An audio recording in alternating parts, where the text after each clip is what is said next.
Cela peut avoir l'air un peu drôle ce matin, de porter mon pardessus sur l'estrade.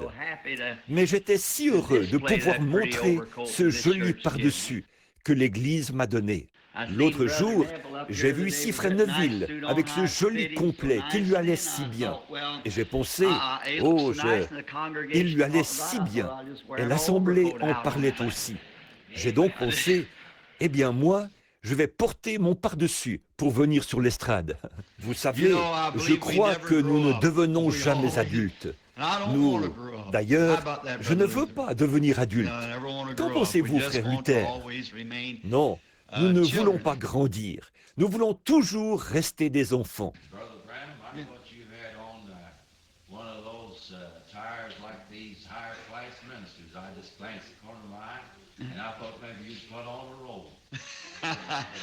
C'est élogieux pour ce beau pardessus.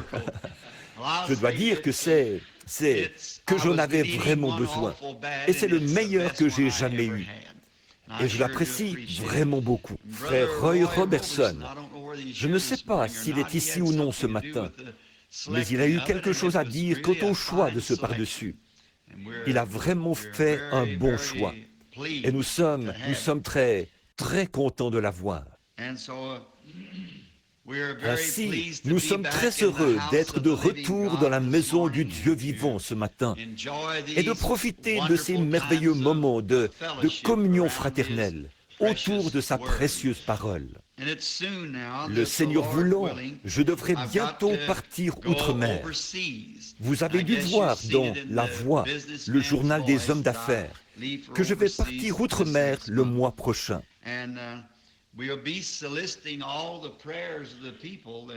Et nous vous invitons tous à prier pour nous pendant notre absence.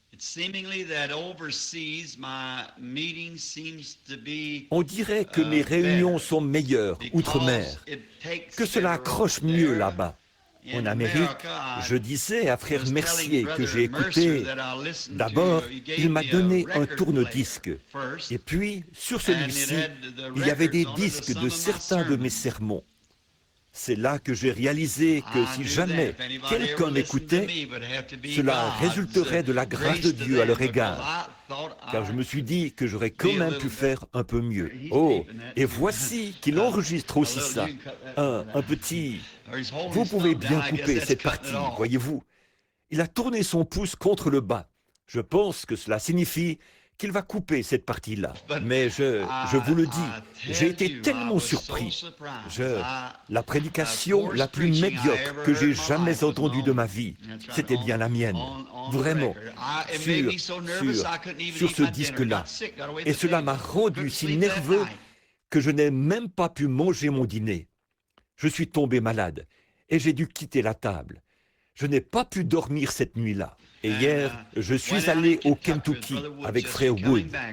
En revenant, j'ai dit, frère Wood, je ne sais pas comment je m'y prends pour qu'une personne vienne m'entendre parler. C'est si médiocre. Et je ne fais que me répéter. Et puis la grammaire qui fait défaut. Et pour ce qui est de la ponctuation, il n'en a tout simplement pas. Je ne sais pas. J'ai dit, dans un certain sens, cela m'a encouragé. Parce que j'ai vu que Dieu doit être là derrière. Sinon, personne ne viendrait. C'est vrai. Alors que je parlais à frère Collins, je suppose qu'il est quelque part dans le bâtiment. Je lui ai dit, il est venu me trouver et je lui en parlais. J'ai dit, frère Collins, en vérité, j'ai dit, il y a près de 30 ans que je suis prédicateur. Je devrais certainement savoir ce qu'est un sermon. Et j'ai dit, c'est le plus médiocre que j'ai jamais entendu. Lui-même est prédicateur méthodiste. Et son frère est un homme assez important dans la dénomination méthodiste. Et il a dit, eh bien, je vais vous dire, frère Branham, il se peut que votre ponctuation et que vos phrases ne se terminent pas comme il faut, et ainsi de suite. Mais avez-vous déjà pensé à cet homme qui a prêché le jour de la Pentecôte, qui ne savait même pas signer son nom et qui s'appelait Pierre? Il a dit, Je peux m'imaginer que son discours n'était pas ponctué tout à fait correctement. Mais voyez-vous, ce qui incite un homme à regarder à cela, ce sont ces émissions radiophoniques qu'on entend, où tout est déjà sur papier. Vous voyez, ils peuvent donc mettre cela au net, avec la ponctuation et tout, parce qu'ils le lisent. Et je me suis tenu auprès de Charles Fuller, alors qu'il prêchait derrière une mangeoire à peu près grande comme ça qu'il utilisait comme estrade. Et tout ce qu'il a dit, il ne faisait que le lire. Point 1, point 2, point 3, point 4, et ainsi de suite, jusqu'à ce qu'il ait tout dit. Et cela était chronométré, déjà censuré pour la radio et tout. Pour ce qui est de Billy Graham, j'ai aussi vu ses prédications. Et tout ce que lui et les autres font, c'est se tenir là et parler, lisant simplement cela aussi vite que possible. Tout est déjà préparé. Je pense qu'à ce moment-là, vous pouvez avoir une ponctuation correcte. Mais le problème avec moi, c'est que je n'arriverai même pas à le lire. Si c'est moi qui l'écrivais, je suis sûr que je ne pourrais pas le relire. Ainsi, c'est sa grâce étonnante, n'est-ce pas, en voyant ce qu'il peut faire pour nous. Mais je suis reconnaissant de pouvoir commencer maintenant, de terminer une année et en recommencer une nouvelle. J'ai écouté une ligne de prière et je n'étais pas non plus satisfait de la ligne de prière en écoutant cela. C'est la première fois que je m'écoutais apporter un message et assurément, j'ai été surpris. La ligne de prière ne va pas comme il faut. Et je pense qu'il viendra un temps où il faudra que les gens sachent tout en ce qui les concerne avant qu'ils croient. Dès le premier de l'an, je veux donc changer cela. Je commencerai simplement la ligne de prière. Et lorsque le Seigneur me parlera au sujet de quelqu'un, me disant que telle personne est en dehors de la ligne ou que quelque chose ne va pas, c'est sur cette personne-là que je m'arrêterai. Les autres passeront sans s'arrêter. Autrement, on ne peut pas en faire passer suffisamment, voyez-vous. Les gens connaissent leur état. Ils savent qui ils sont et ce qu'ils ont fait. Mais s'il y a quelque chose en eux qui n'est pas tout à fait en accord avec Dieu, alors ce sera le moment de s'arrêter sur cette personne, voyez-vous, et de se dire, voici la personne en question. Ainsi, je crois qu'il y aura des modifications qui se feront, frère Léo, comme j'ai entendu cela. Et j'espère que Dieu nous viendra en aide dans l'année à venir.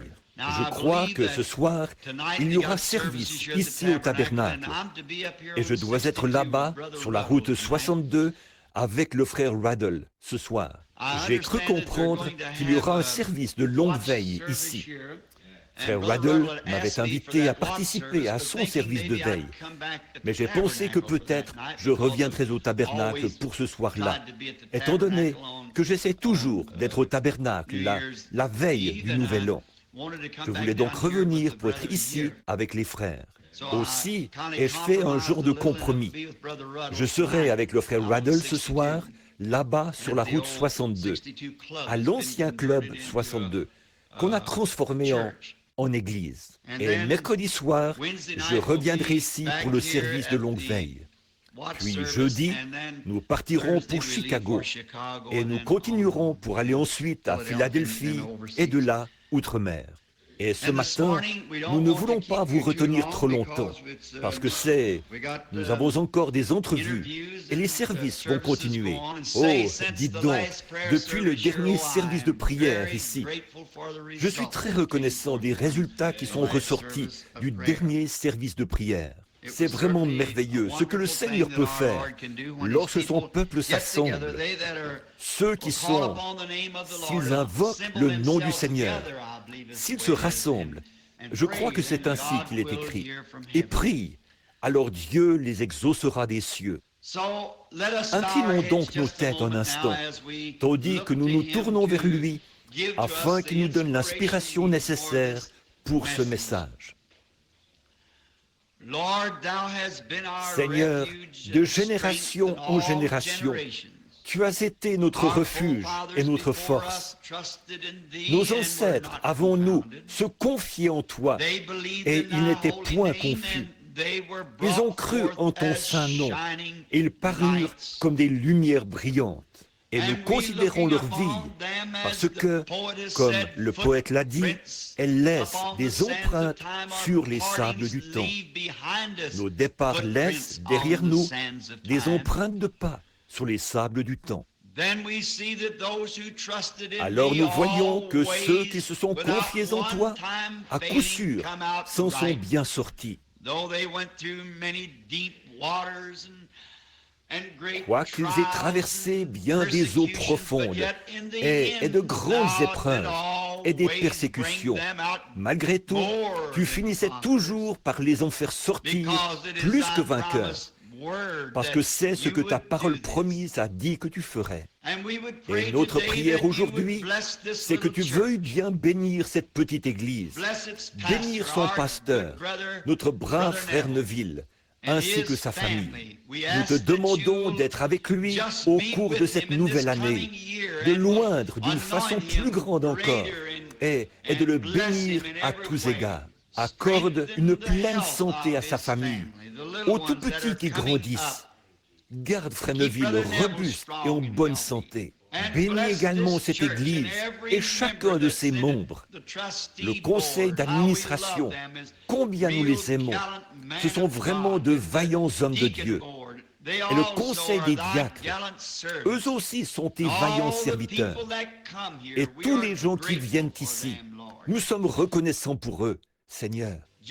Cela réchauffe le cœur de voir que ce petit étang et ce petit carré de mauvaises herbes qui se trouvaient là au coin de la rue il y a bien des années ont été transformés en un phare pour le royaume de Dieu. Et je prie, ô Dieu, qu'il reste debout jusqu'à ce que Jésus revienne. Puissent beaucoup de nobles âmes qui se sont trouvées ici, Seigneur, apparaître en ce jour-là, lavés dans le sang de l'agneau. Accorde-le.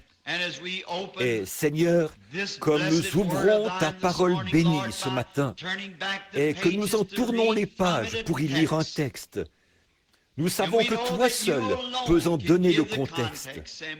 Nous te prions donc, ô Dieu, d'oindre ta parole. Puisse-t-elle aller directement dans le cœur des gens et leur faire du bien. Fais que les incroyants deviennent des croyants. Fortifie les chrétiens et guéris les malades. Donne du courage aux découragés et reçois-en la gloire. Afin que cela puisse s'accomplir, Seigneur, circoncis les lèvres qui parleront et les oreilles qui écouteront, car nous le demandons au nom de Jésus. Amen. Announcing a little text that fell on my heart since last Sunday. Voici un petit sujet que j'ai à cœur depuis dimanche dernier. Je parlais des mages venus pour voir Jésus et de l'étoile qu'ils ont suivie depuis l'Orient. En étudiant cela, je suis tombé sur un passage de l'Écriture et, comme je n'ai pas pu être ici la veille de Noël à cause d'un service dans une prison, j'ai pensé parler aujourd'hui du sujet suivant. Pourquoi la petite Bethléem? Et je désire lire dans le livre du prophète Michée, l'un des petits prophètes, le verset 2 du chapitre 5. Nous y lisons ceci. But thou, Bethlehem Ephraim, though thou be little among the thousands of Judah, but yet out of thee Et shall toi, Bethléem Ephrata, unto petite me entre les milliers de Juda, that he, mais de toi sortira pour moi the ruler, celui be the qui ruler dominera, in Israel, whose celui qui going dominera forth sur has Israël, been from et dont l'origine old, from remonte aux temps anciens, everlasting. aux jours de l'éternité. I had a spot on the scripture there, so I couldn't make Il out y avait what the une word tache was. sur le verset. Voilà pourquoi je n'arrivais pas à déchiffrer ce mot. Of all of the places that is in Palestine and there is so many great cities and its localities, cities that are seemingly much more de tous les endroits qu'il y a en Palestine, alors qu'il y a tant de grandes villes tout autour, des villes bien mieux connues, semble-t-il, d'après l'histoire, mieux fortifiées et plus importantes. Pourquoi Dieu choisirait-il la petite Bethléem pour y faire naître son fils?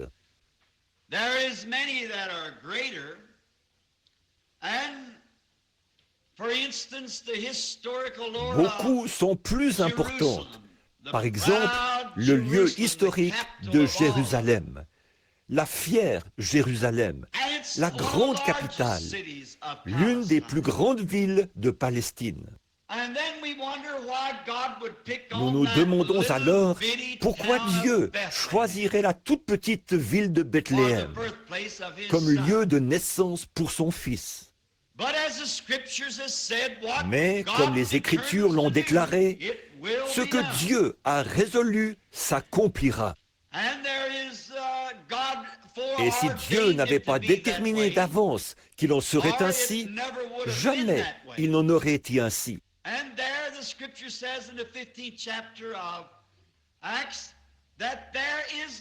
Et l'Écriture dit aussi, au chapitre 15 des Actes, que rien n'arrive par hasard. Dieu savait tout. Ce n'est pas simplement arrivé comme cela, par hasard. C'est que Dieu l'a fait arriver ainsi. Et puis, nous, avec notre petite intelligence limitée, nous nous mettons à réfléchir. Pourquoi le grand roi du ciel choisirait-il un petit endroit comme celui-là, au lieu de la capitale? Au lieu de... Il y avait même bien des endroits dont le passé spirituel était supérieur à celui de Bethléem.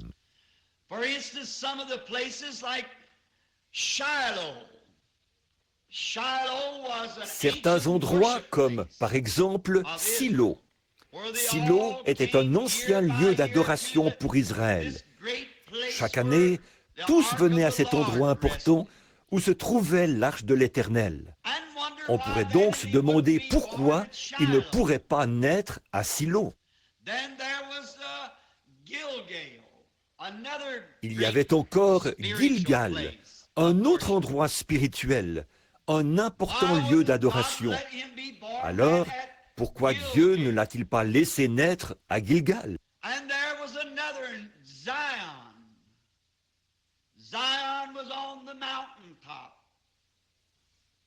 Il y en avait un autre appelé Sion, Sion sur le sommet de la montagne. Et alors nous nous demandons pourquoi Jésus n'est pas né dans Sion, qui avait été reconnu historiquement comme un lieu où Dieu, d'âge en âge, avait béni son peuple.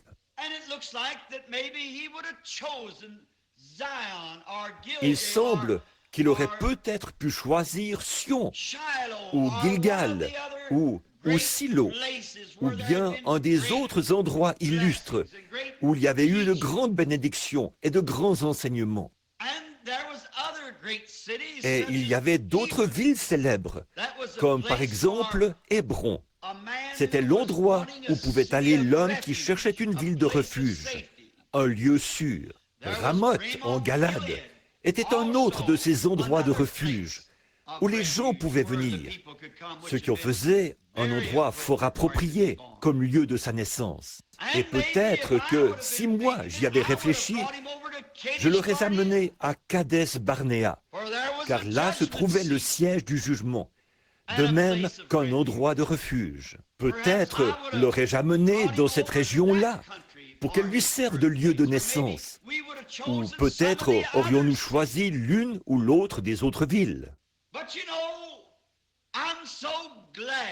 Mais vous savez, je suis si content que dans la Bible, même les tout petits détails ont une grande importance.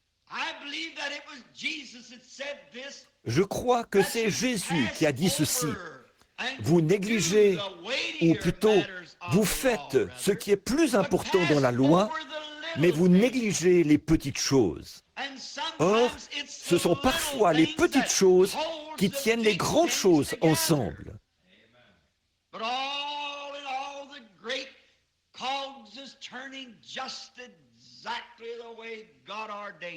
Mais tout considéré, les grands rouages s'engrainent exactement comme Dieu l'a voulu.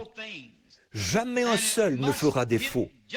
Dieu a prédestiné toutes choses et tout doit se placer exactement comme prévu. Alors, quand notre foi en arrive là et que nous nous mettons à penser, qui donc est derrière tout cela?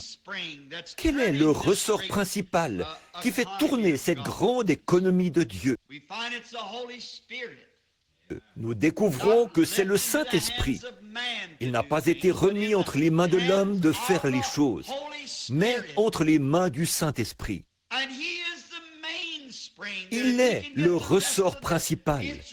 Et s'il peut réunir les autres instruments, tout fonctionnera parfaitement et indiquera l'heure exacte de Dieu. Nous voyons cela, et cela nous porte à réfléchir lorsque nous considérons ces grandes choses et comment nous voudrions qu'elles soient.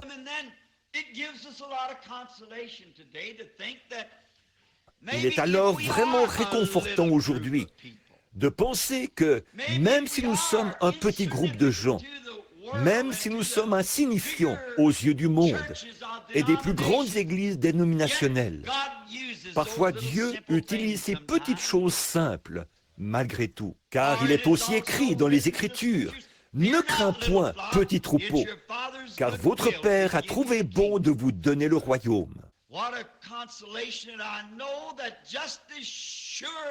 Quel réconfort pour moi de savoir qu'aussi sûr que Jésus devait naître dans la petite Bethléem, de même ce petit troupeau sera celui à qui le Père donnera le royaume, parce que c'est écrit.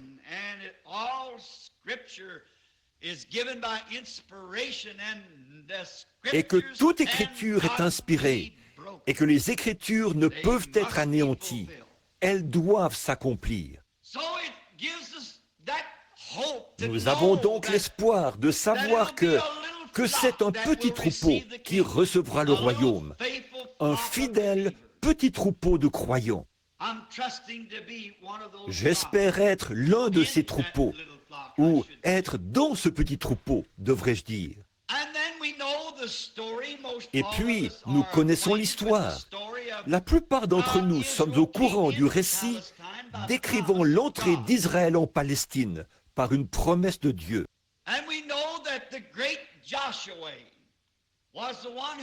Nous savons que le grand Josué fut celui qui assigna à chaque tribu sa part. Et alors, certainement que si nous avions le temps de rester sur ce sujet d'ici à 6 heures ce soir, et d'examiner ces choses dans l'ordre pour en faire ressortir toute la signification. Mais cela ne nous est pas possible, car nous n'avons que 30 ou 40 minutes. Nous ne pourrons donc toucher que les points principaux, espérant que le Saint-Esprit placera, pour vous qui lisez la Bible, le reste dans votre cœur au fur et à mesure que nous avançons. Saviez-vous que ces portions, telles que Josué les a assignées, là en Palestine, ont été données par inspiration? Et les mères israélites de ces patriarches, lorsque le bébé était en train de sortir, qu'elles étaient là dans les douleurs, en train d'accoucher de leur enfant, elles ont prononcé l'endroit précis où ces patriarches s'établiraient et se trouveraient dans les derniers jours. Vous parlez d'inspiration. Cette Bible est inspirée. Peu importe combien petit, chaque petit passage de l'Écriture a une place tellement importante dans la grande image.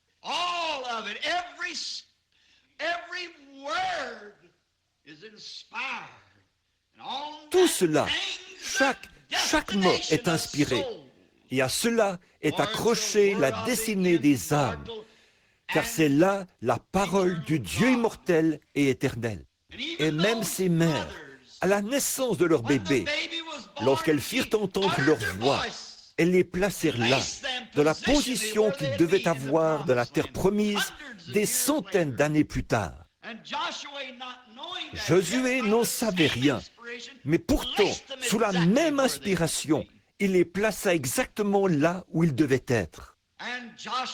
Et Josué, en faisant le partage, a donné une part à Juda. Si vous regardez sur la carte géographique, vous remarquerez que cela se trouve juste à l'ouest de la mer de la Plaine. Il y a quelques kilomètres au sud de Jérusalem, la capitale.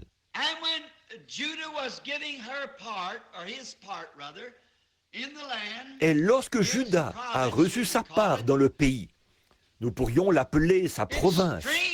C'est étrange, mais cette petite ville ne fut même pas mentionnée, Bethléem. Pourtant, elle se trouvait là, parce que Abraham, ou je crois que c'est Rebecca, qui fut ensevelie à cet endroit-là. Mais cela ne devait être qu'un tout petit village, parce que si vous lisez dans Josué 5, vous verrez qu'il y avait 115 villes principales qui appartenaient à Juda, sans compter les villages et les toutes petites villes. 115 villes sont mentionnées.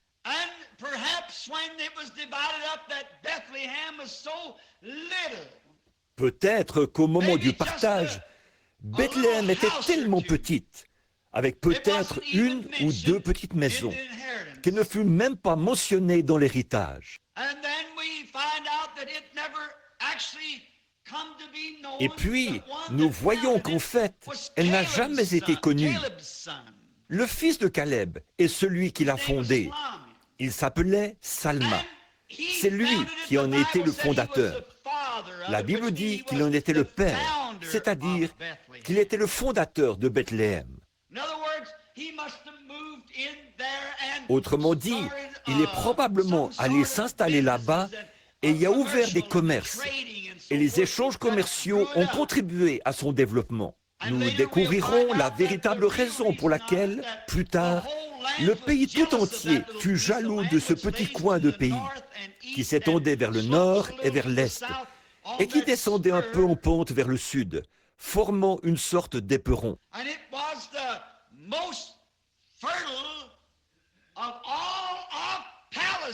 C'était l'endroit le plus fertile de toute la Palestine. C'était une zone de culture pour les céréales et le blé.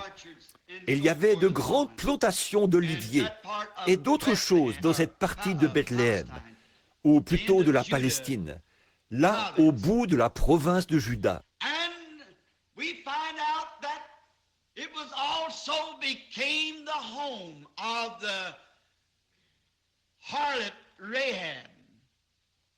Nous découvrons que la prostituée Rahab est également allée s'installer là-bas. Après qu'Israël eut franchi le Jourdain, qui marquait la frontière de la Palestine, nous connaissons l'histoire de Rahab, la prostituée. Représentons-nous-la quelques instants ce matin comme une jeune femme, une belle jeune femme, qui, à cause d'un malheur survenu dans sa vie, avait été contrainte, étant elle-même païenne, avait été contrainte de mener la vie qu'elle avait. Et souvent les gens sont contraints d'avoir la vie qu'ils ont. L'autre soir, je suis allé au pénitencier voir un homme qui purgeait une peine. Je l'ai pris par la main et je lui ai parlé. Je lui ai dit, « Pourquoi donc avez-vous fait une chose pareille ?» Et en me tenant la main, il s'est mis à parler. Il avait été contraint à faire ce qu'il avait fait. Et alors, je lui ai dit, « C'est que vous avez laissé cette chose vous contraindre à faire cela. Vous n'êtes pas obligé de faire cela.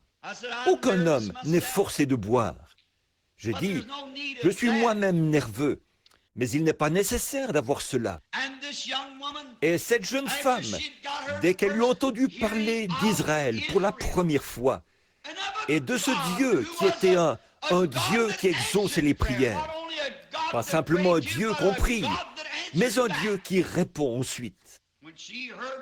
Lorsqu'elle a entendu parler d'un Dieu qui accomplissait des miracles, qui pouvait faire des miracles, qui avait asséché la mer et fait pleuvoir du pain du ciel, alors son cœur s'est mis à trembler. Et alors, lorsqu'elle a entendu son premier message de la bouche de 2 prédicateurs qui s'étaient rendus là, rapidement, elle l'a accepté de tout son cœur.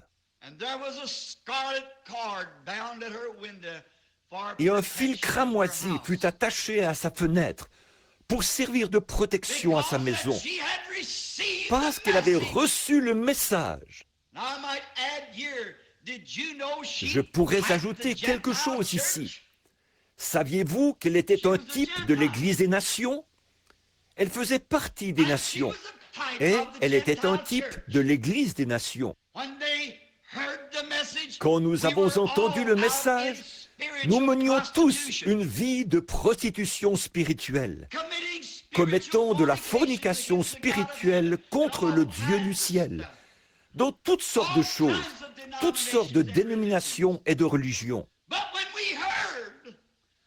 Mais lorsque nous avons entendu dire qu'il y avait un Dieu qui vivait toujours et qui pouvait accomplir des miracles, rapidement, nous avons reçu le message. Et c'est à ce moment-là qu'a été appliqué le sang du Seigneur Jésus, ce que représentait le cordon de fil cramoisi. Et sans aller trop dans le détail, vous savez qu'elle l'a suspendu à sa fenêtre à la vue de tous. Le sang était exposé publiquement. C'est ainsi que le sang doit être exposé publiquement, suspendu au mur extérieur pour montrer que quelque chose s'est passé à l'intérieur. Il en est de même pour le véritable croyant en Christ ce matin. À l'extérieur se trouve, bien en vue, le sang du Seigneur Jésus, ce qui démontre que quelque chose s'est passé à l'intérieur. Et de ce fait, quand la colère a été déversée et que les trompettes ont commencé à sonner, Dieu a regardé d'en haut et a vu ce cordon de fil cramoisi, suspendu là en commémoration. Il s'est toujours plu à passer par-dessus le sang. Lorsque je verrai le sang, je passerai par-dessus vous. Il l'a vu. Et au moment de la secousse, lorsque le Saint-Esprit a fait gronder la terre et crouler ces murs d'environ 6 mètres d'épaisseur, pas une seule pierre n'est tombée de l'endroit où était attaché ce fil. Cela montre la protection d'un Dieu véritable vis-à-vis d'un croyant véritable. Peu importe dans quel état vous êtes lorsqu'il vous trouve, vous n'avez qu'à accepter ce cordon cramoisi. Il est tissé au travers de la Bible. Nous voyons ensuite qu'après avoir été recueillie, comme si elle était une Israélite, elle est tombée amoureuse d'un homme qui était un capitaine et un prince en Juda. Il était capitaine des armées israélites. Il s'appelait Salmon, comme le roi Salomon. Il était donc capitaine. Et elle eut une idylle avec ce capitaine, qui était prince de Juda. Et elle finit par l'épouser. Et lorsque la distribution des biens fut réglée pour les Israélites, son mari bien-aimé et elle s'établirent à Bethléem. Maintenant, vous commencez à y voir clair, n'est-ce pas? Voyez-vous, cela commence à s'éclaircir quand nous voyons qu'elle a vécu à Bethléem. Elle, une épouse des nations unie à un juif. Pourquoi? Parce qu'elle a cru en un Dieu qui accomplissait des miracles.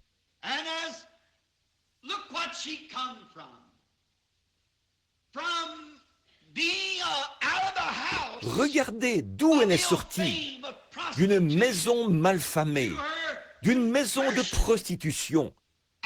Par sa conversion et par sa foi immuable en Dieu, elle est passée d'une maison de prostituées à une belle maison à Bethléem. Quelle différence! C'est ce qui se passe pour chacun d'entre nous. D'une maison d'incrédulité, de frustration, d'actes immoraux et tout, à une place, une position en Christ qui est des plus belles. Du ridicule au sublime.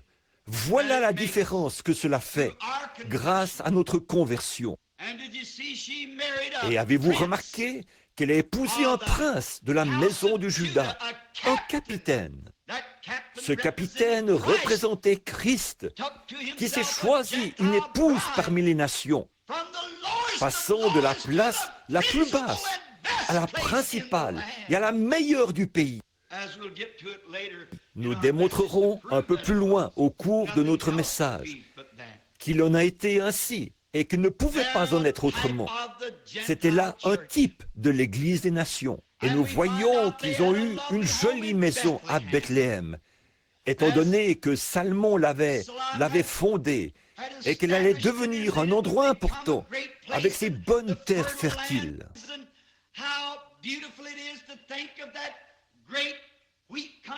Quelle merveille lorsqu'on réalise que cette grande terre à blé allait devenir le centre mondial du pain.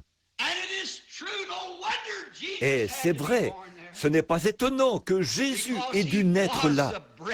C'est parce qu'il était le pain de vie. Toutes les nations venaient y chercher leur blé. Toutes les nations venaient y chercher leur grain. Car c'était là, à Bethléem, qu'il y avait toute cette terre fertile.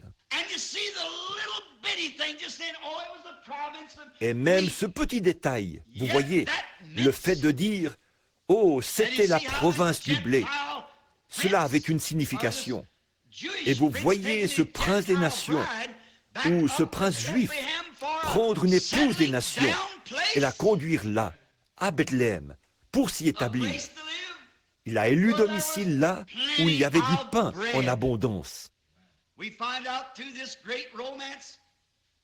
Nous découvrons qu'à travers cette belle histoire d'amour et cette grande obéissance produite par la foi de la prostituée Rahab, celle-ci a donné à Salmon un fils du nom de Boz. Puis nous connaissons tous une autre belle histoire qui vient s'attacher maintenant à ce maillon. Boz est né à Bethléem, de Salmon et de la prostituée Rahab. Nous découvrons donc, des années plus tard, après que Naomi eut quitté le pays, qu'elle fut allée séjourner chez les Moabites, et qu'elle y eut été traitée si méchamment. Elle avait rompu la communion avec le reste des croyants pour aller, rétrograde qu'elle était, s'associer à un autre peuple dans un autre pays. Autrement dit, elle avait quitté l'Église des vrais croyants pour aller pendant quelque temps dans le monde, pour se joindre à une Église mondaine qui croit que tout est permis. C'est là qu'elle a perdu son mari. Et il n'est pas nécessaire qu'il s'agisse chaque fois d'une mort physique. Vous pourriez le perdre par une mort spirituelle ou perdre votre épouse ainsi. Vous feriez mieux de rester sur un bon terrain. Vous feriez mieux de rester là où vous savez que vous êtes couvert par le sang. Peu importe l'apparence des autres, leur grandeur, les belles flèches qu'ils ont sur leurs églises ou le timbre de ces grandes cloches. Vous feriez mieux de rester là où le sang couvre les péchés des gens. Sans quoi, vous pourriez vous perdre l'un l'autre. Et par-dessus tout, vous pourriez perdre le Seigneur Jésus et être exclu. Nous voyons ensuite qu'après que ses fils s'en furent allés, elle les avait perdus tous les deux. Elle est rentrée parce qu'il n'y avait pas d'esprit de réveil dans la ville à ce moment-là. Oh, combien j'aimerais m'arrêter ici quelques minutes. Combien j'aimerais relever cela et vous montrer que peu importe combien d'églises ont rétrogradé, restez sous le sang. Voilà l'endroit où il faut demeurer, dedans ou dehors, en haut ou en bas, par vents ou marées, où que ce soit, restez sous le sang. Cependant, Naomi a pensé qu'il serait préférable d'aller se joindre à un autre groupe, étant donné qu'ils avaient des problèmes, que le pain spirituel n'était pas là. Mais Dieu le redonnera. Je redonnerai, dit l'Éternel. Restez dans le champ d'où il provient. Ainsi, nous voyons qu'elle a commencé à avoir un grand désir de rentrer, après avoir appris qu'un grand réveil avait commencé. Et vous remarquerez que Naomi est retournée pendant la saison des orges, comme la Bible dit, juste au temps de la moisson. En d'autres termes, alors qu'un grand réveil battait son plein, si on l'applique spirituellement, elle est retournée précisément en cette saison-là. Il ne lui restait rien. Elle n'avait plus rien. Et Orpa, l'épouse de l'un de ses fils, s'est mise à considérer tout ce qu'elle devrait sacrifier. Elle représentait l'Église moderne. Si je vais là-bas, je devrais me séparer de mes danses. Je devrais abandonner mes moments de plaisir et mes réunions mondaines. Alors elle pleura, embrassa sa belle-mère et s'en retourna. Mais voici une belle image. Il y en avait une autre avec elle, du nom de Ruth, une autre belle-fille, qui était encore un type de l'épouse des nations. Elle embrassa sa belle-mère et dit « Je vais tout abandonner, je pars avec toi. Que ton peuple soit mon peuple, que ton Dieu soit mon Dieu. Où tu mourras, je mourrai. Où tu seras enseveli, je serai enseveli. » C'est cela, c'est ce que Dieu veut. Non pas aller jusqu'à la frontière, faire la moitié du chemin. Il doit s'agir d'un abandon absolu et total au royaume de Dieu. Elle l'embrassa. Et Naomi, pour la décourager, lui dit « Tu ferais mieux de retourner vers ton peuple. Je suis âgée et il n'y a plus de fils en moi. » La loi déclarait qu'elle devait attendre un fils. Elle dit « Mais il n'y en a plus en moi. Et même si j'avais un mari et que j'ai ensuite un fils, tu serais alors trop âgé pour l'épouser. Donc retourne vers ton peuple. » Mais Ruth dit « Je ne retournerai pas. » Une foi enracinée, fondée, une foi parfaite était entrée dans le cœur de Ruth. Elle dit « Je vais avec toi. » Et elle s'attacha à elle. Elle se cramponna à elle. « Je serai là où toi tu seras. » J'aime cela. Nous connaissons la suite de l'histoire. Nous savons que ce grand Bose, qui était le maître de la moisson, s'occupait de la moisson à ce moment-là, et qu'il était un parent de Naomi.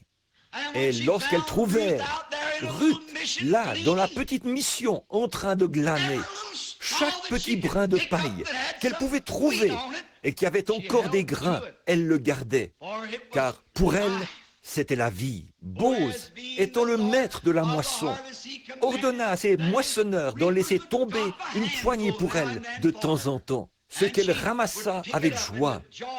Ce jour-là, elle bâtit ce qu'elle avait glané, et on récupéra un grand tablier tout plein. Et lorsque Bose sortit, lui le maître de la moisson, et qu'il regarda Ruth et vit sa fidélité, il tomba amoureux d'elle. Observez Bose, qui représentait Christ. Où se trouvait-il? À Bethléem. Où Ruth était-elle arrivée? À Bethléem. Où glanait-elle? À Bethléem. Pouvez-vous voir toute la portée spirituelle de ceci? Le cadre dans lequel se déroule cette grande scène? Dieu connaissait tout cela depuis le début. Alors elle commença à interroger sa belle-mère sur ce qu'elle devait faire. Et finalement, Ruth épousa Bose. Encore là, une femme des nations mariée à un prince en Juda. Et elle s'établit et vécut à Bethléem. Ô toi, la petite Bethléem, n'es-tu pas la moindre des principales villes de Palestine? Mais il a plu à Dieu, dont la connaissance et l'origine remontent aux temps anciens, au commencement, d'y faire naître son Fils. Il sait tout et fait concourir toutes choses juste comme il faut. Ruth épousa donc Boaz là-bas. Et lorsque Ruth et Boaz se sont mariés, si nous avions le temps de nous attarder sur cette belle histoire, l'une des plus belles scènes d'amour de tous les âges, lorsque Ruth et Boaz se sont mariés. Et vous rappelez-vous, arrêtons-nous juste une minute ici. C'est simplement trop bon pour laisser passer cela. Ruth était une femme des nations. Elle n'avait pas d'héritage avec les Juifs, tout comme nous, des nations, n'avions pas d'héritage. Naomi était donc celle qui, en fait, devait hériter. Mais puisqu'elle avait perdu tout ce qu'elle avait au début, que tous ses biens avaient été vendus aux enchères publiques, elle avait donc été excommuniée et elle était partie. Alors, lorsqu'elle est revenue, il n'y avait qu'une personne qui pouvait racheter son héritage perdu. C'était le parent le plus proche d'elle. Boaz savait cela. Il devait donc trouver un moyen de s'approprier cette jeune fille des nations pour en faire son épouse. Et que lui a-t-il fallu faire? Il lui a fallu acheter tous les biens de Naomi afin d'obtenir Ruth, car celle-ci faisait partie des biens de Naomi. Et le seul homme qui pouvait racheter, c'était quelqu'un de la famille, un proche parent. C'était là la loi de la rédemption. Et le seul moyen pour Christ de racheter la possession d'Israël rétrograde, c'était d'en devenir un parent. Et la seule façon pour Dieu de racheter la race humaine, c'était que Dieu lui-même devienne chair. Et Jésus était Dieu qui s'est fait parent de la race humaine. Il était Emmanuel. Il est devenu parent. Il a pris sur lui, non pas la forme d'un ange, mais la forme d'un serviteur qui a lavé les pieds et vécu. Et les renards avaient des tanières, les oiseaux du ciel avaient des nids, mais lui n'avait même pas un endroit où reposer sa tête.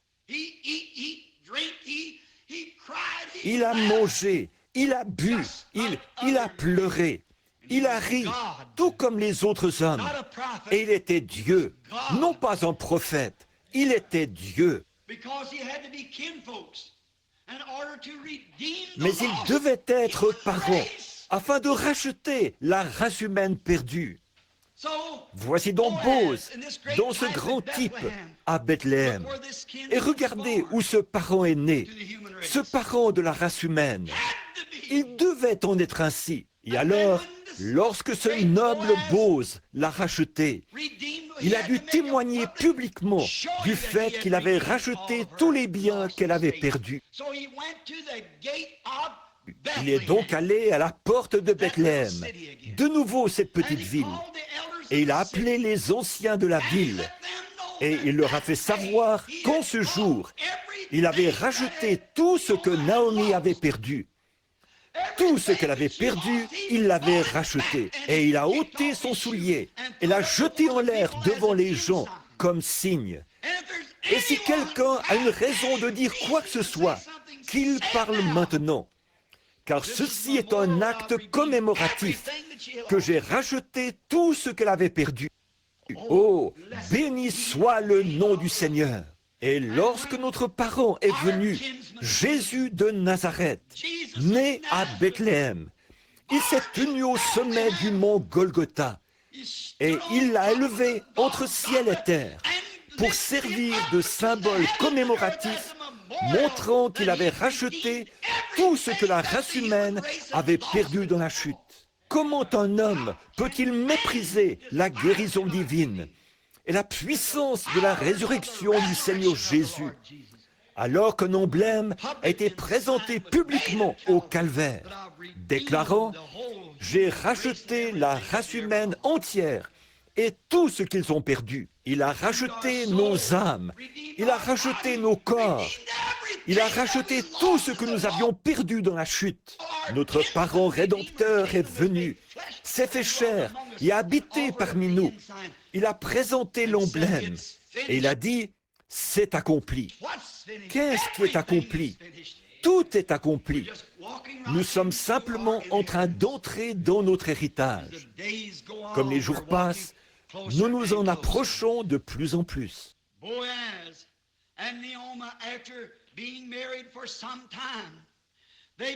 Boaz et Naomi, ils étaient mariés depuis un bout de temps, quand leur est né un fils qui a encore ajouté à la lignée, Obed.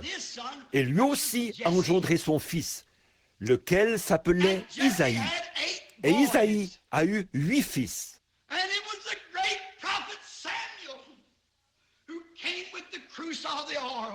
Et le grand prophète Samuel est celui qui est venu avec la corne d'huile. Ce grand prophète est allé vers Isaïe et a dit, Dieu a choisi l'un de tes fils pour diriger et servir mon peuple. Et c'était là derrière, dans les champs, dans un petit enclos où se tiennent les bergers, que l'on fit chercher un petit garçon au teint coloré, maigre d'apparence, David, le plus jeune. Et Samuel a versé sur lui l'huile d'onction en présence de tous ses frères et de tous ceux qui étaient là, prouvant que Dieu l'avait oint pour roi. Et où était-ce? À Bethléem. Gloire à Dieu dans les lieux très hauts. Ce n'est pas étonnant. À Bethléem, c'est là qu'il a été oint pour roi. C'est à Bethléem qu'est né David. Et son plus grand fils, Jésus, devait aussi naître à Bethléem, parce qu'il y avait un lien si étroit entre les deux, son père et son fils.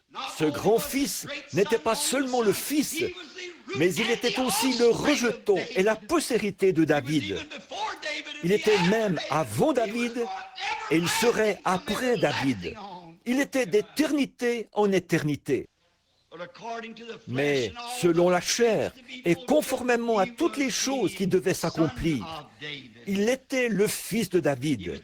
Il devait naître des années plus tard dans cette même Bethléem, cette petite ville abandonnée. Mais pendant tout ce temps, l'avez-vous remarqué?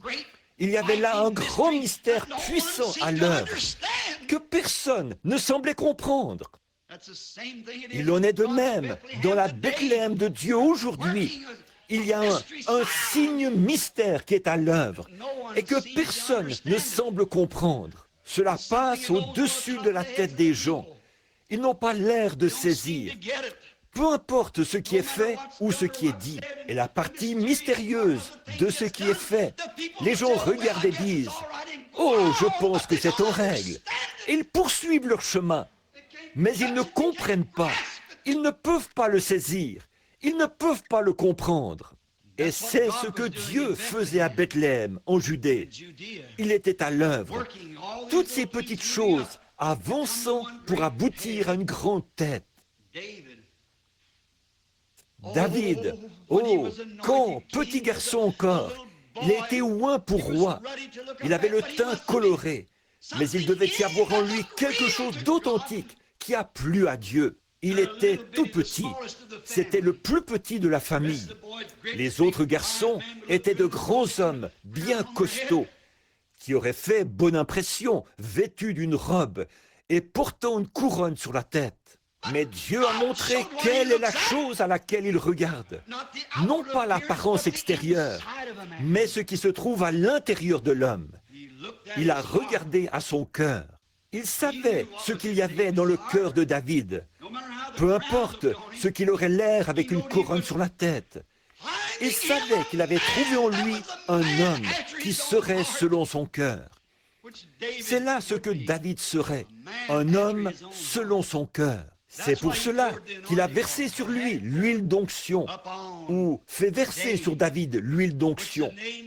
Le nom David signifie bien-aimé.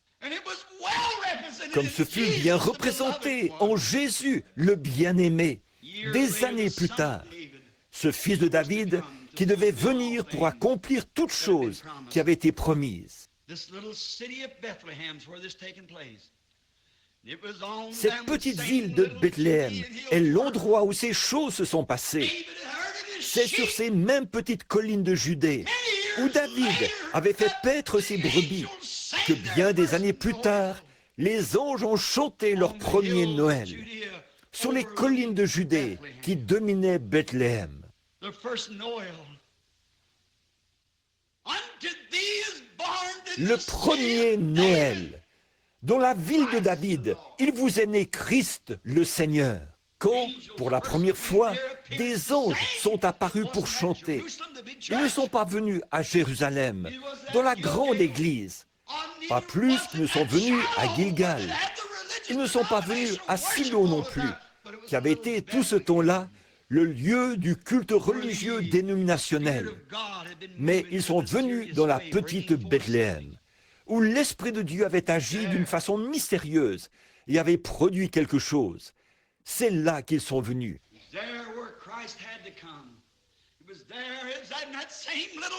C'est là que Christ devait venir. C'est là, dans cette même petite ville, qu'est né un roi, qu'une mère, une vierge, allait enfanter son fils premier-né. Dans sa petite forteresse fut abrité et logé le roi des rois et le seigneur des seigneurs. Non seulement Samuel est venu verser l'huile d'onction, mais Dieu l'a répandue sur lui et sur le monde. Christ, le Seigneur. Les anges ont proclamé sa venue et ont chanté aux bergers qui, sur le flanc de la colline, avaient suivi David le roi bien des années auparavant. Voyez-vous le mystère de Dieu et combien il est grand? Il est né dans cette importante région où l'on cultivait le blé. Or, le blé fait partie des éléments de base pour le maintien de la vie. Et il était le pain de vie. Je suis le pain de vie. Celui qui mange ma chair et boit mon sang a la vie éternelle et ne mourra jamais, ni ne viendra en jugement. Mais il est passé de la mort à la vie. Bethléem, le nom Beth-El, B-E-T-H, Beth. Beth en hébreu signifie maison. Et elle est l'abréviation d'Élohim. Elohim veut dire Dieu. B-E-T-H, Beth. Et elle, c'est Elohim, c'est-à-dire Dieu, la maison de Dieu, où est déposé le pain de vie. Et elle, H-E-M. Terminez ce mot et ramenez votre L avec votre E. Cela signifie une miche de pain en hébreu. El-M. Et elle, c'est Dieu, Elohim. B-E-T-H, c'est pain. Ou B-E-T-H, c'est maison. Et elle, c'est Elohim abrégé. Et alors, et elle, hem, c'est pain. Qu'était-il? La maison du pain de Dieu. La maison du pain de Dieu. Maison, Beth, Elohim, Dieu. El, hem, pain. La maison du pain de Dieu. Voilà la signification de Bethléem. Où aurait-il pu naître ailleurs que là? Pourtant, c'était caché à tous, excepté à ce prophète. Il a dit, c'est de Bethléem qu'il sortira. Il regardait à Jérusalem. Il cherchait dans tous ces grands silos. Il regardait partout. Mais il est venu de Bethléem, parce que c'était la maison du pain de vie de Dieu. Il est le grenier de Dieu pour le monde. Et c'est là qu'il est né, à Bethléem. Il ne pouvait naître nulle part ailleurs. On pourrait relever bien des choses importantes que j'ai notées cette semaine en étudiant les différents aspects spirituels liés au fait qu'il devait naître à Bethléem. Lorsque j'ai touché ces quelques points, le Saint-Esprit m'a saisi. J'ai dit, « Oh Dieu, Cela suffit. Je le vois à présent. Il ne pouvait naître nulle part ailleurs qu'à Bethléem. C'était le lieu de provenance du pain pour la nation. Le pain de toute la maison d'Israël provenait de là. Et lui, il était le pain de vie qui est descendu du ciel, la manne spirituelle. Il devait donc venir de Bethléem, l'endroit où on allait faire la queue pour avoir du pain, l'endroit où se trouvait le pain. Bethléem, l'endroit où on faisait le pain. Or Jésus, qui était le pain de vie, a dit « L'homme peut en manger et ne jamais mourir ». Un autre événement important que je ne voudrais pas oublier de mentionner, c'est lorsque David a traversé son moment le plus pénible. Lorsqu'il était en fuite, il avait déjà été oint. Il savait ce qu'il allait devenir. Il allait devenir roi. Dieu l'avait dit. Et pourtant, on le haïssait. Il se trouvait entre deux grands feux. D'un côté, il avait les Philistins à ses trousses, et de l'autre, Saül. Et lui était apatride. C'est ainsi que se tient l'Église aujourd'hui, la véritable Église vivante de Dieu. Elle est sans dénomination ou quoi que ce soit d'autre. Elle se tient seule, mais cependant, l'onction a été répandue sur elle. Elle sait ce qu'elle est. Comment donc cela peut-il bien arriver avec le diable de part et d'autre, s'acharnant contre David?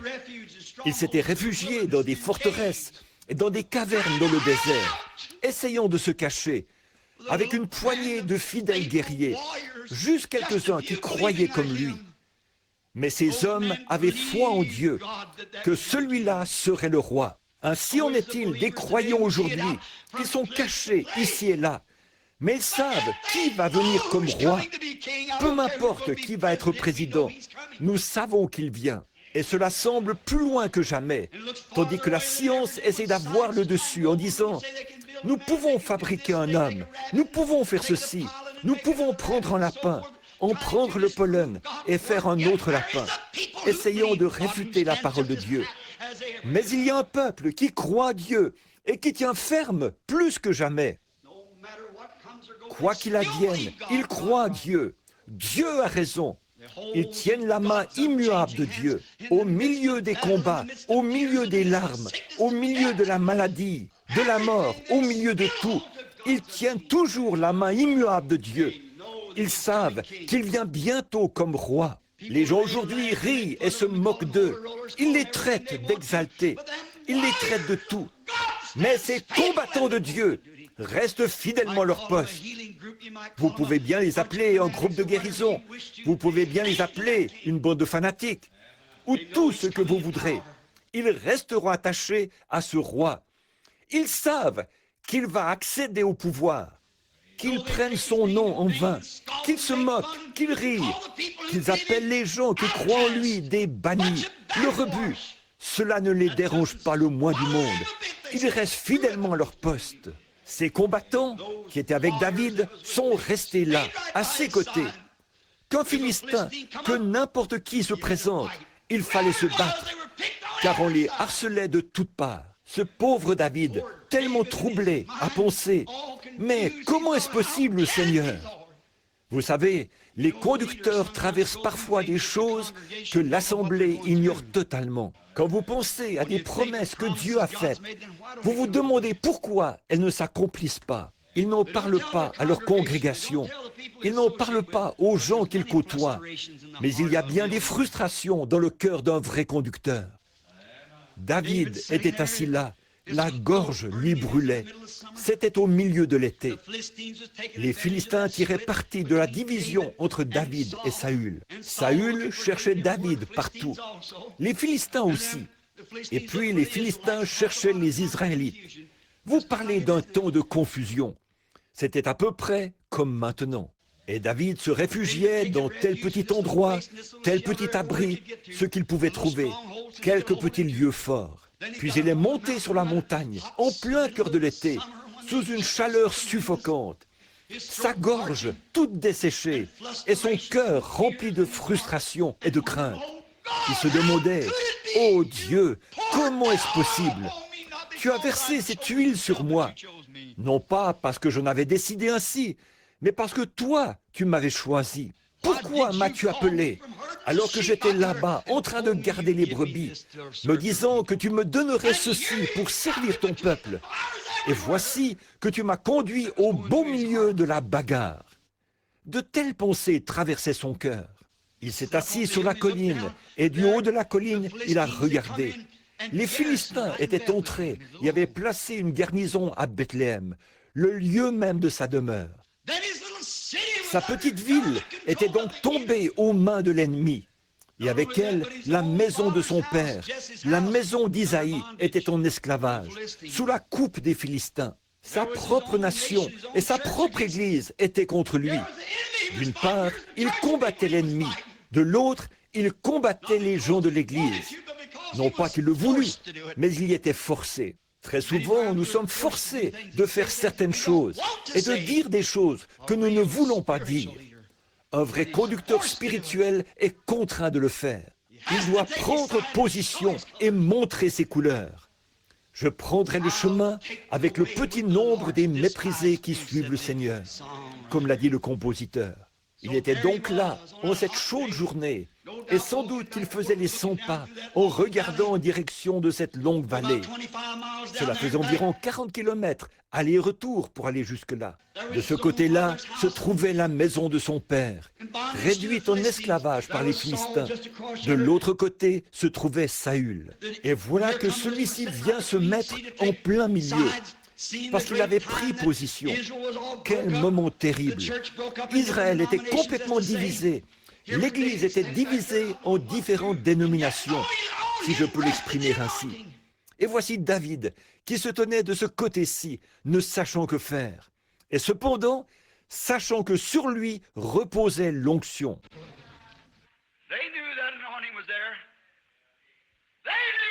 Il savait que l'onction était là. Il savait que David allait être roi. Alléluia! Nous savons qui va être roi. Peu importe qui va être président. Je sais qui va être roi. Il sera roi. Et je sais qu'il n'est pas facile de prendre position. Mais, oh Dieu, aide-moi à fermer mes yeux aux dénominations et à tout le reste. Et à fixer mon regard sur ce que je vois là-bas, dans le spirituel. Il est le roi qui vient. C'est lui que je servirai. S'il me faut mourir, alors laissez-moi mourir. Si cela me coûte ma famille, mes bien-aimés, ma dénomination, si cela me coûte tout ce que j'ai, laissez-moi le servir. Je resterai avec lui. Voilà les combattants de Dieu, tels que ceux qui étaient avec David. Ils marchaient, la main constamment sur leur épée. C'est ainsi que les combattants de Dieu marchent. Ils sont prêts. L'ennemi dit, il te faut prendre un petit verre si tu veux vivre en société. Je ne toucherai pas à vos choses impures. Amen. Voilà l'ennemi et voilà le combattant. Mais ne vas-tu pas renoncer à toutes ces balivernes d'exaltés que tu crois? Je crois Dieu, je resterai fidèle. Voilà les combattants. Oh, tu veux dire, mais la guérison divine n'existe pas. C'est ce que tu penses, mais moi, je sais à quoi m'en tenir. Le baptême du Saint-Esprit n'existe pas. Ces jours-là appartiennent au passé. C'est ce que tu penses, mais je l'ai déjà reçu. Tu arrives simplement un peu trop tard pour m'en parler. Il savait que l'onction reposait sur ce jeune homme au teint coloré. Il savait qu'il allait être roi. Mais David, dans son esprit, était frustré. Je peux imaginer cela. Observons-le une minute. Ils seront là et s'assoient. Et de là-haut, ils regardent, pensant, ma ville bien-aimée, ma Bethléem, regardez-là, l'endroit où les grandes choses de Dieu sont arrivées. Le père du père du père de mon père y est né. Mon arrière-grand-mère a dit au moment de la naissance de Judas, de la tribu duquel je fais partie, que là-bas se trouvait quelque chose de surnaturel. Elle a prononcé le nom de l'endroit. Et c'est à cet endroit précis que Josué a placé ce fils. Et à partir de là, toutes ces choses sont arrivées. Cela doit s'accomplir.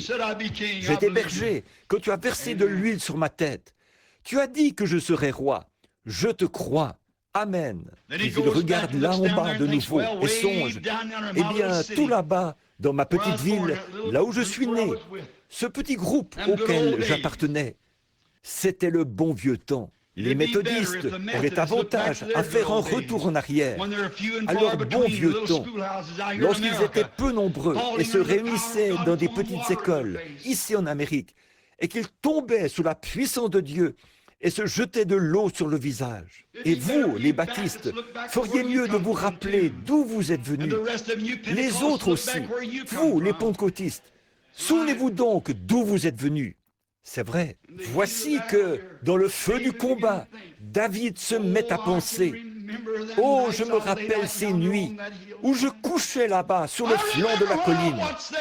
Je me rappelle lorsque j'observais les étoiles se déplacer dans le firmament et que Dieu parlait à mon cœur de petit garçon. Je me rappelle ce jour où je suis tellement entré dans l'esprit à contempler les nuages et les verts pâturages que, poussé par l'esprit, j'ai chanté à plein gosier.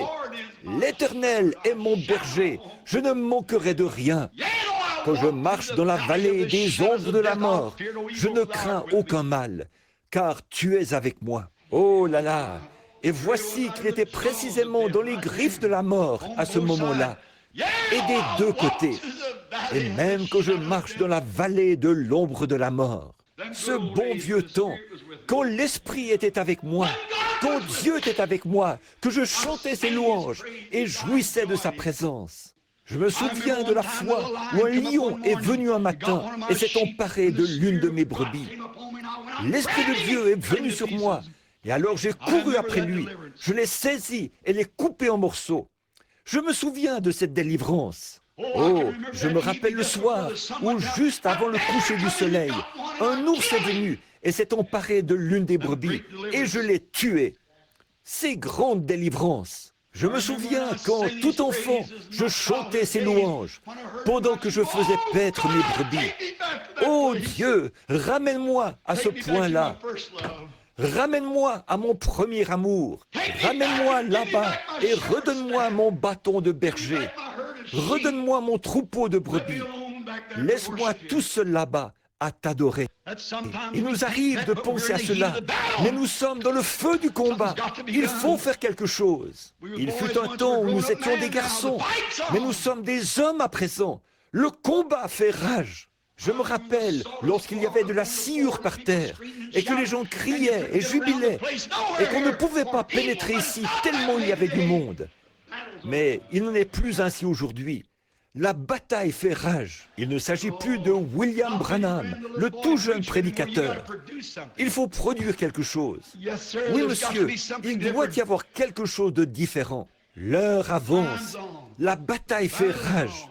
La chaleur du feu se fait sentir. C'est le temps de la délivrance pour les gens, pour tous ceux qui sont trouvés écrits dans le livre.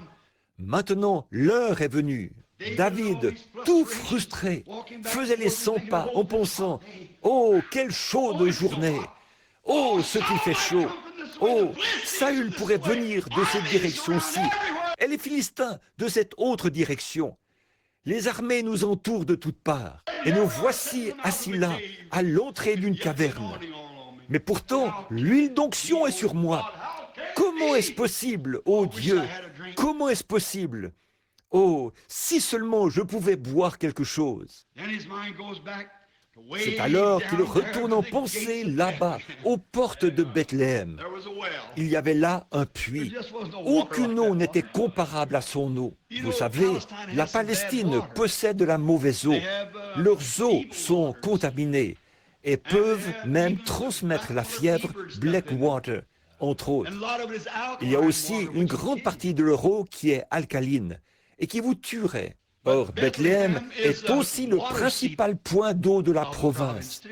Il n'y avait aucune eau comparable à celle de Bethléem.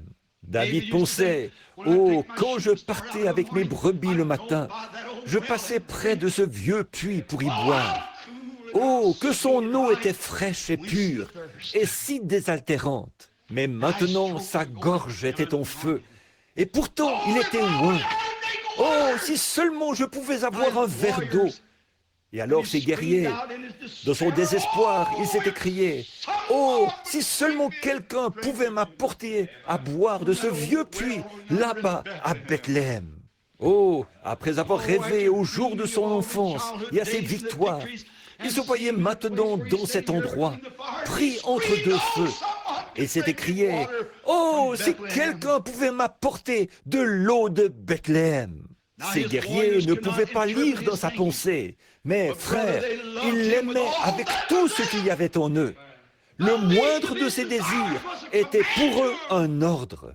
3 de ces puissants guerriers ont donc dégainé leur épée, se sont glissés hors du camp et se sont frayés un chemin sur une distance de 40 kilomètres. Lorsqu'ils sont partis, David s'est sans doute demandé, « Où sont-ils? Qu'ont-ils fait? Où sont-ils allés? Ne savaient-ils pas qu'ils risquent leur vie? » Ils s'étaient jetés dans les griffes de la mort, avec des embuscades dressées partout, sur une distance de 40 kilomètres. Les épées tournoyaient et les boucliers s'entrechoquaient.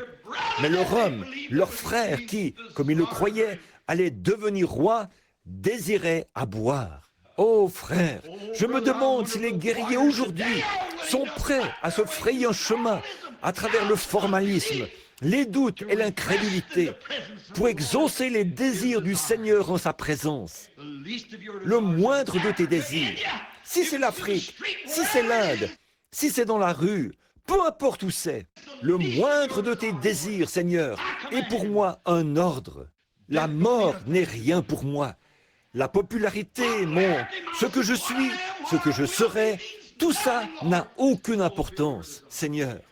Ce qui compte, c'est d'accomplir tes désirs. Voilà les guerriers qui se tiennent à ses côtés. Quand on me traiterait d'exalté, quand on porterait atteinte à ma réputation, quand on me jetterait à la rue, que m'importe, ton désir est pour moi un ordre. Voilà le véritable soldat. Qu'ont-ils fait? Ils ont combattu sans relâche jusqu'à ce qu'ils soient parvenus à ce puits. Ils y ont plongé leur seau et ils sont revenus, combattant encore, croisant le fer à droite et à gauche pour se frayer un passage. Finalement, ils sont arrivés devant David et ont dit, « Voici mon Seigneur. » Oh là là, quoi? Un homme qui était tombé en disgrâce, un homme qui était haï de l'Église, un homme qui était haï du roi, un homme qui était haï des Philistins, un homme qui était haï presque de toutes parts, excepté du petit groupe qui le suivait. Eux savaient qu'il était le roi qui allait bientôt venir. Je sais qu'aujourd'hui, nous chantons de beaux chants, nous bâtissons de magnifiques églises, nous avons de beaux cantiques et tout. Nous le louons ainsi. Seulement, Jésus a dit, « Mais votre cœur est éloigné de moi, car vous enseignez des préceptes qui sont des commandements d'hommes. » Que le Saint-Esprit vienne et fasse quelque chose dans l'Église, montrant la présence de Jésus-Christ, et ils vous jetteront dehors. C'est en vain que vous m'honorez.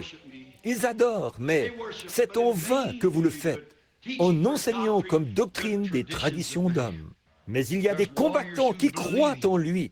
Il y a des combattants qui se tiennent à ses côtés avec une compréhension spirituelle, comme il y en avait là-bas dans la petite Bethléem. Assurément. David a pris ce seau d'eau, l'a regardé, et la Bible dit qu'il l'a répandu par terre.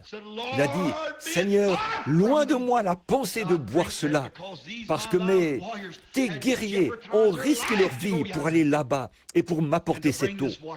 C'est là le sang des hommes. Je ne peux pas le faire. Et cette eau pure, pour laquelle ils avaient risqué leur vie, en franchissant les lignes ennemies et en se rendant là-bas. David l'a répandu par terre, comme offrande volontaire au Seigneur. Ce n'était pas un geste mesquin, c'était simplement pour accomplir les Écritures.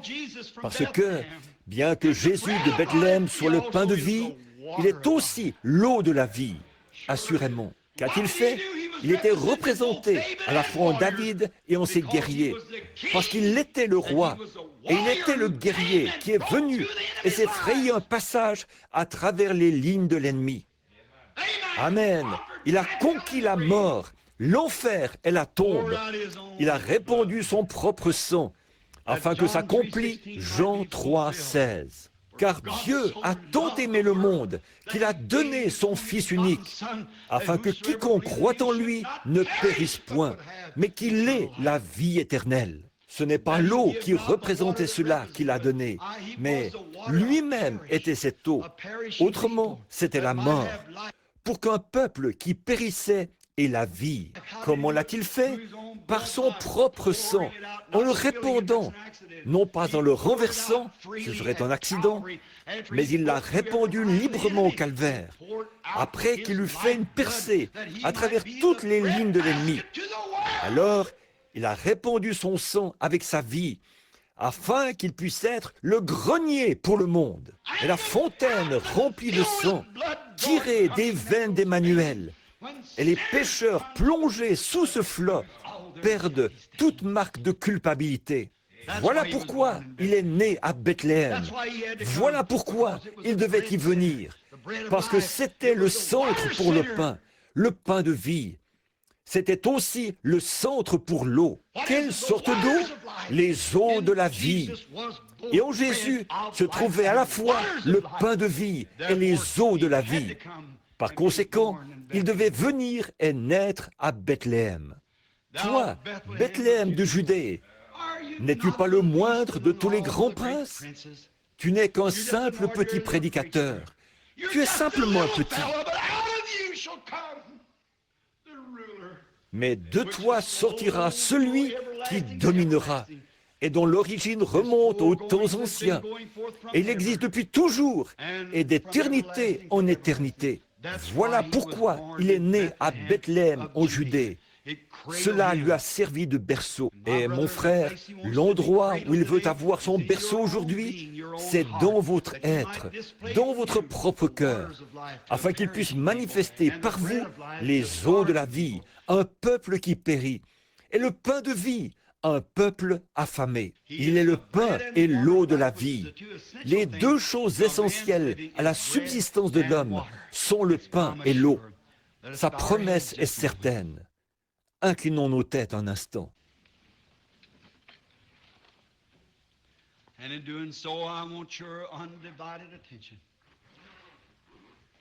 Je désire maintenant avoir toute votre attention. Dites-moi ce matin, êtes-vous déjà allé à Bethléem? Si vous n'avez jamais été à Bethléem, on disait aussi Ephrata de Bethléem. Ephrata de Bethléem. Ephrata signifie racine. Cela vient du mot H-E-M-P, hemp, ce qui signifie racine. Et cet ancien district s'appelait Ephrata, ce qui signifie que c'est le commencement de la vie. Christ a dit, « Si vous demeurez en moi, je suis le cep et vous êtes les sarments. Il est la racine de toute vie. » Si vous n'êtes jamais allé à Bethléem, Ephrata de Bethléem, venez ce matin, recevez-le comme votre sauveur, et il vous pardonnera vos péchés. Voulez-vous lever la main vers lui en disant, « Seigneur Dieu, sois miséricordieux envers moi maintenant, tandis que je viens à Jésus de tout mon cœur. Je viens à ta Bethléem, l'eau et le pain de la vie. Je l'accepte maintenant comme mon sauveur personnel. Que le Seigneur te bénisse, jeune homme, là derrière. Que le Seigneur vous bénisse. Que Dieu te bénisse, petit. Y aurait-il quelqu'un d'autre qui voudrait dire, « Je viens maintenant, je ne prends rien avec moi. Je me tiens ici assoiffé, la gorge sèche. Je me demande où aller pour trouver la vie véritable. Je me le demande. Je me suis joint à différentes églises. Que Dieu vous bénisse, sœur. Je me suis joint à des églises. J'ai fait tout ce que je pouvais, frère Branham. Mais je ne suis jamais encore entré en contact avec cette vraie source de vie. Je viens maintenant, Seigneur, pour la recevoir. Il est ici pour vous. Voulez-vous simplement lever la main et dire, « Me voici, Seigneur. Je suis celui qui se tient ici et qui a un besoin. » Que le Seigneur vous bénisse, tandis que nous prions. Ô Seigneur Dieu, ce petit message entrecoupé, apporté à partir des Écritures, présentant les différents symboles que tu y as placés, Peut-être sont-ils cachés aux yeux des sages et des intelligents pour être révélés aux enfants, lesquels sont disposés à apprendre. Cela montrait la petite Bethléem, la moindre de toutes. Comment le prophète a-t-il dit cela? N'es-tu pas la moindre entre les principales villes? Mais Dieu a trouvé bon de faire sortir de ce petit endroit insignifiant le chef d'Israël. Seigneur Dieu, d'un petit groupe de gens qui sont lavés par le cordon de fil cramoisi du sang du Seigneur Jésus, tu feras sortir à travers ce groupe, Seigneur, quelque part dans ce monde, Christ de nouveau, qui pètera toutes les nations avec une verge de fer. Je te prie, Père divin, d'être miséricordieux envers chacun d'entre nous qui sommes présents maintenant.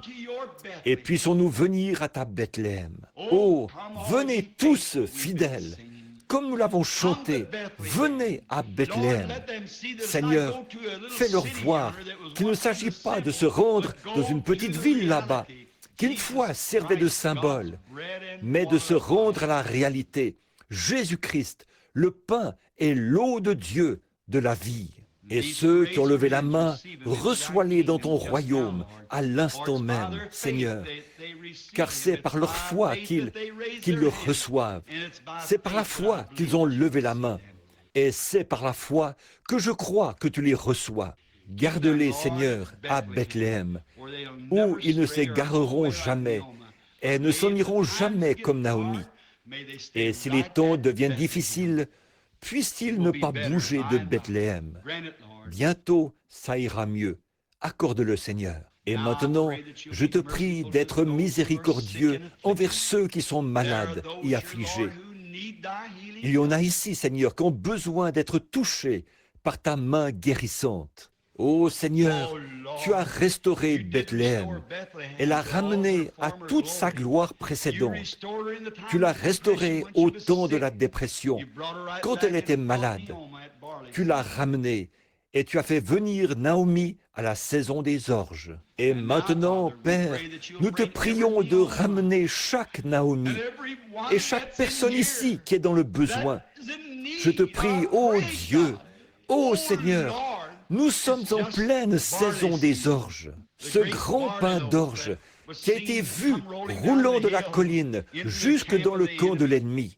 Je te prie, ô Dieu, d'amener ce grand pain d'orge dans le bâtiment maintenant et qu'il serve d'expiation pour les maladies des gens, aussi bien que pour le péché, et guéris chaque personne qui se trouve dans la présence divine. Je sens, Seigneur, peut-être n'est-ce qu'une impression personnelle, mais je sens que tu es prêt. Je sens ta proximité. Maintenant, ici, je crois que tu es ici. Je ne dis pas ceci à cause des gens. Ô toi qui connais le cœur de l'homme, je prie, Seigneur, qu'ils puissent, d'une façon ou d'une autre, saisir la vision ce matin comme ces guerriers. Que ta grande omnipotence, ta grande puissance, ta grande présence, ce que tu es, le Fils de Dieu, le Roi, le Oint, que tu es au milieu de nous.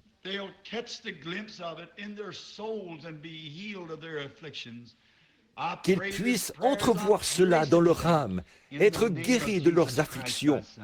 Je prononce cette prière en leur faveur, dans le nom de Jésus-Christ, ton Fils. Amen. Je crois, Dieu, toutes ces paroles. Je crois que chaque partie de sa parole est divinement inspirée. Je crois qu'il n'est pas le « j'étais », mais le « je suis ». Cette présence éternellement vivante. Je crois qu'ici, maintenant, au milieu des gens, vous qui avez levé la main, trouvez-vous une église, soyez baptisés dans le nom de Jésus-Christ, invoquant Dieu pour que vos péchés soient lavés et croyant que son prochain retour qu'il va apparaître dans sa seconde venue. Je crois aussi que sa présence est ici pour guérir les malades, pour rétablir ceux qui sont nécessiteux. Il n'est pas nécessaire que l'on prie pour vous l'un après l'autre. J'ai prouvé cela aux gens l'autre soir. J'ai voulu leur montrer ce qui était arrivé. Il y avait un certain jeune homme qui est assis là présentement et qui est en train de me regarder, qui était au lit depuis bien des jours. Sa gorge était tellement enflée qu'il ne pouvait même pas manger, ni rien. Et sa température était très élevée.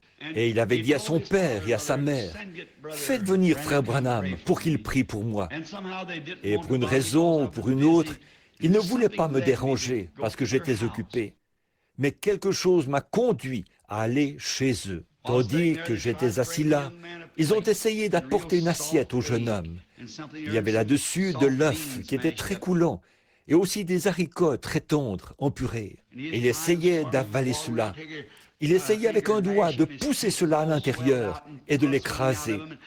Ses gencives étaient tout enflées et laissaient couler du pus. Et il essayait d'écraser cela avec son doigt et de le faire descendre dans son gosier. Il a réussi à prendre une ou deux bouchées et n'a pas pu aller plus loin. Il a repoussé l'assiette. J'étais assis là, je n'ai pas prié, mais il y avait un petit quelque chose. Vous ne pouvez pas dire à tout le monde ce qui se passe. Non, j'ai dit, Seigneur, Seigneur, nous arrivons maintenant à la fin de l'année. Quelque chose de nouveau s'en vient. Permets-moi, Seigneur, est-ce cela? Est-ce cela? Et aussitôt que je me suis mis à dire cela et à dire dans mon cœur, je sais que tu es ici. Le jeune homme a tendu la main et a pris une autre bouchée, puis une autre, puis une autre, puis une autre, et finalement, il a nettoyé toute son assiette. Il a ensuite pris sa voiture et s'en est allé. Oh, il est Dieu. Voyez-vous, sa présence, simplement qu'il soit présent. Cette dernière photo, celle qu'ils ont prise l'autre jour, la plus récente. Lorsque je l'ai vu là-dessus, ce tenant-là, j'ai regardé et je me suis dit, eh bien, j'ai déjà vu l'ange du Seigneur sur des photos. Je sais que c'était merveilleux. Mais lorsqu'il a pris celle-ci, puis vers les 3 heures du matin, il m'a réveillé et m'a dit ce que cela signifiait. Il m'a tout expliqué à propos de l'armure et tout. Il m'a montré des choses là-dessus que je n'avais jamais vues. Je suis allé chercher la photo, je l'ai regardée et là, j'ai vu. Je n'avais pas vu ça auparavant. Oh, quel sentiment cela a suscité en moi. Quel réconfort de savoir qu'il est présent. Il est ici, simplement sa présence. Et la présence du Seigneur était là pour guérir les malades. La présence du Seigneur est ici pour guérir les malades. La présence du Seigneur est ici pour amener les pécheurs à reconnaître leur état. La présence du Seigneur est au milieu de son peuple et il est la Bethléem de Dieu, remplie de pain et d'eau. Comme je suis content, pas vous, que nous ayons un endroit où nous pouvons venir pour y manger et vivre pour toujours. Maintenant, que le Seigneur vous bénisse. As-tu quelque chose à dire, frère? Levons-nous un instant. Ce vieux cantique que nous avons l'habitude de chanter en nous séparant. Prends le nom de Jésus avec toi. Combien aime le Seigneur? Levez la main bien haut. Et maintenant que vous les avez levés, baissez-les et serrez la main de quelqu'un près de vous en disant « Que Dieu vous bénisse, pèlerin, que Dieu vous bénisse. » Très bien, très bien. C'est simplement afin que vous puissiez faire connaissance les uns avec les autres. Très bien. Maintenant, regardons vers le ciel et chantons ce cantique. Prends le nom de Jésus avec toi. Enfant de tristesse et de malheur. Cela te donnera la joie et le réconfort. Prends-le partout où tu vas. Précieux nom, précieux nom. Oh, combien il est doux. Espoir de la terre et joie du ciel. Précieux nom, précieux nom. Oh, combien il est doux. Espoir de la terre et joie du ciel. Maintenant, souvenez-vous